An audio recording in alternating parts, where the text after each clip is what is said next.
স্পর্ধা ব্রিটিশদের অন্যায় অবিচারের সামনে গোলার মতো রুখে দাঁড়ায় কিশোর ক্ষুদিরাম। ভারত মায়ের প্রতি কর্তব্য পালন করতে এগিয়ে আসে 16 বছরের সাহসী ক্ষুদিরাম। যোগ দেয় বিপ্লবীদের দলে।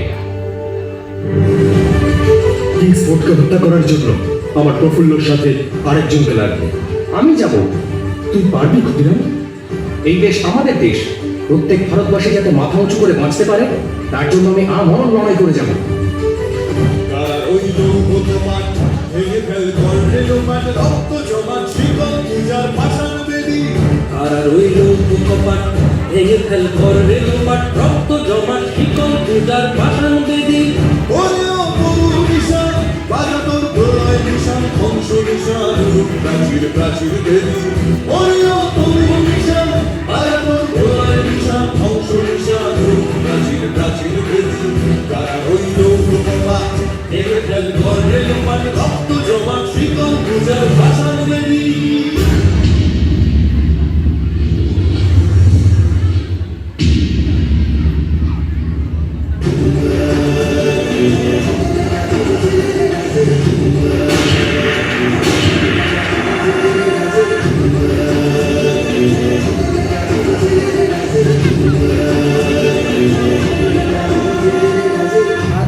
রাজা কাজলের বাজনা বাজা কে মালিক বেশে রাজা খেলায় সাজা মুক্ত স্বাধীন সত্য কেড়ে খেলায় সাজা মুক্ত স্বাধীন সত্য কেড়ে যে হাসি ভগবান করবে ফাঁসি সর্বনাশী শিখায় তথ্য কেড়ে হারা রইল ও বাবা দেহে খেল করবে লোমান রক্ত জমান জীবন পূজার ভাষণ দেবী।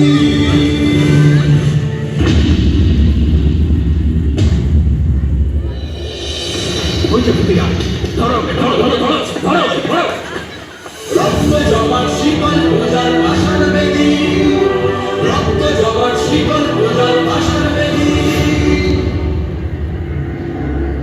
তোমার বয়স কম, তুমি যা করেছো সেটা অস্বীকার করো, প্রাণে বেঁচে যাবে। না, আমার বিরুদ্ধে যে অভিযোগ আমি তা অস্বীকার করব না। অর্ডার অর্ডার, ক্ষুদিরাম বসুকে মৃত্যুদণ্ডে দণ্ডিত করা।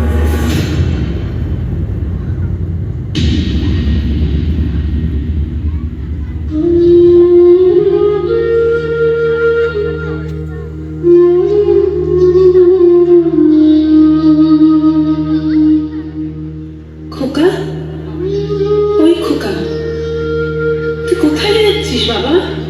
কোথায় যাচ্ছিস আমাকে ছেড়ে? তুই কি আর ফিরবি না?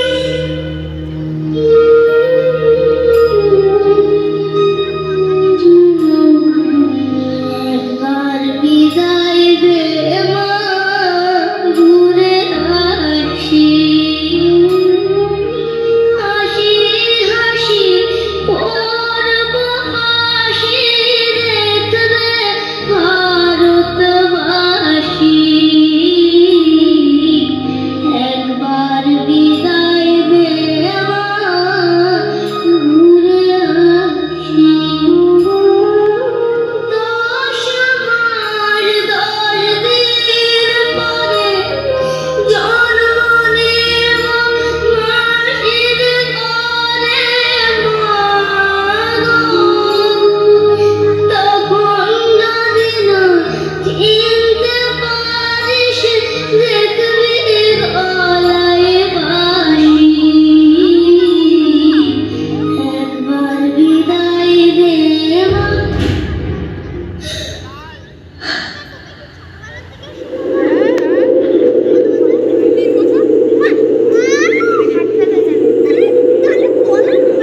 বন্দে